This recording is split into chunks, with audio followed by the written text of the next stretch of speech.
The idea of working on yourself is probably one of the most overused phrases when it comes to relationships or just life in general. I'm pretty sure you have heard it before, whether that be from a parent, mentor, or a good friend. Even with the fact that this phrase is often used excessively, people still tend to be blind to what working on yourself really looks like and why it is even important in the first place. And that is why we're making this video.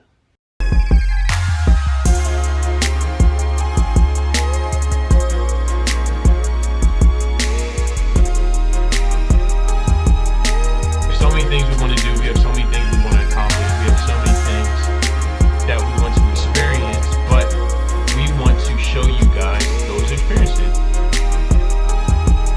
I was never with someone for that long.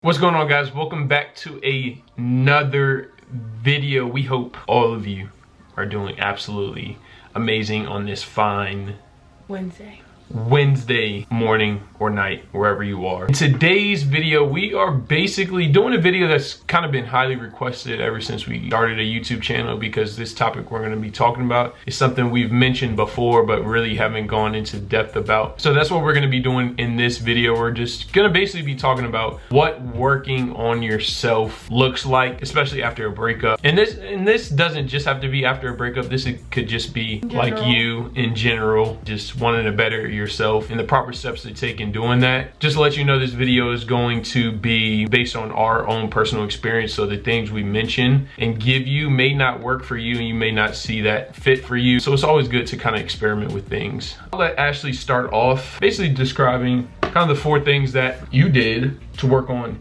yourself. Before we start, I just want to say that it's very important to work on yourself for a couple reasons. One being that you have to be able to find happiness alone before you get into a relationship. And I know that we always say this in every video, but no matter what type of relationship it is, if it's a friendship, if it's like a romantic relationship, you should always be able to find happiness standing alone. I really like what one of my friends said in his YouTube video, so we're going to reference that real quick. In order for you to learn a new life without this person, you have to make a new life without this person.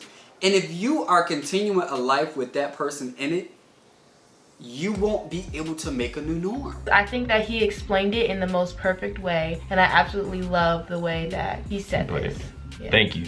In my opinion, I think it's important to work on yourself because, especially when you get into a relationship, you're not gonna have the time and effort and energy to kind of focus your whole relationship on being better individuals. After you get into a relationship, it's gonna take time away from growing a relationship as one, because that's how it should be. That's the reason why a lot of people do take breaks in relationships, because they feel like, oh, I don't think I'm ready, let's just take a break. Well, why not, instead of taking a break in a relationship, be ready before you get into one. We did our due diligence in working on ourselves for a long period of time before we even got together. I were to say one thing that keeps our relationship going now is those moments that happened before the relationship. And we probably said this in other videos, but let's get into the 4 things. Just keep it short, quick. I want to keep these videos short and quick so they can just get it and get out. You guys really want to see our faces all day? Number 1. One of the things that I did when I was working on myself is spend a lot of time with genuine friends. And when I mean genuine friends, I mean like the people I'm super close with, that I care about their opinions, that build me up, not tear me down, and people that I feel completely myself around. That really helped me, first of all, get over my breakup,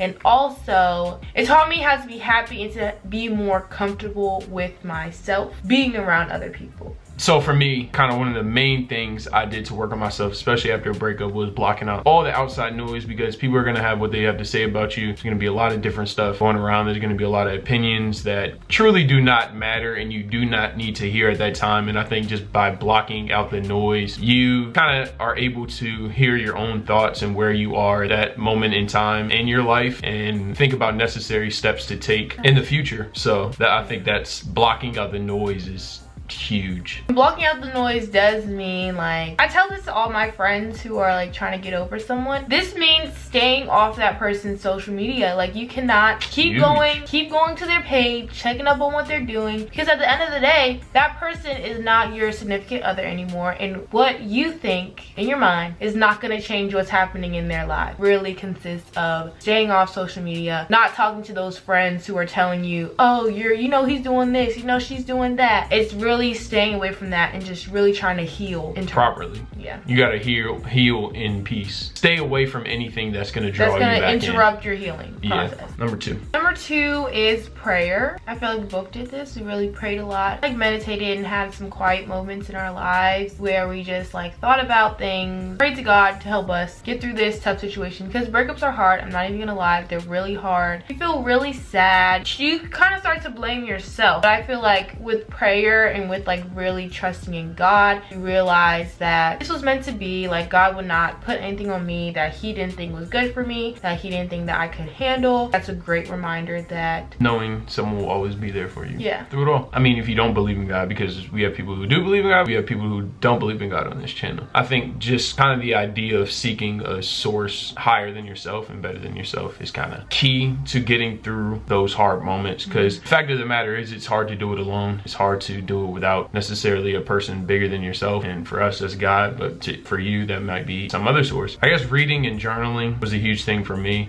I just put them both in the same category. Journaling, because I felt like journaling was a way to empty my thoughts. I just put all my thoughts on a piece of paper. Felt like it cleared my mind, got everything I had to say out, and I just was able to move forward. In reading, I read a lot of, not self-help books, but I read a lot of books on other people and some of the habits they did, especially in relationships. Devon Franklin, I always say this on this channel, I read a lot of his books when he talked about relationships and stuff like that, and a lot of the stuff he mentions talked about working on yourself, and that's kind of where I learned it from. Just seeking information and gradually trying to grow your knowledge and your mindset was huge in working on yourself, or myself. Even if journaling isn't really your thing, you can still like release your thought to someone else by just telling them how you feel. Make sure it's somebody you trust, because like, you know, you don't want it. The whole idea is just kind of empty your heart, not empty your heart, empty your heart too. Empty your head. Yeah, empty your heart and your head of all the things, the craziness that is going on in there, so you can move forward. Because when you have all that stuff in there, it's really, really, really hard to keep on going. Then burdens hindering you. The last thing that's super, super, super important is that you should be able to find comfort in being alone. So before, I used to always like want to be with someone, want to hang out with someone. I never wanted to be by myself because I felt like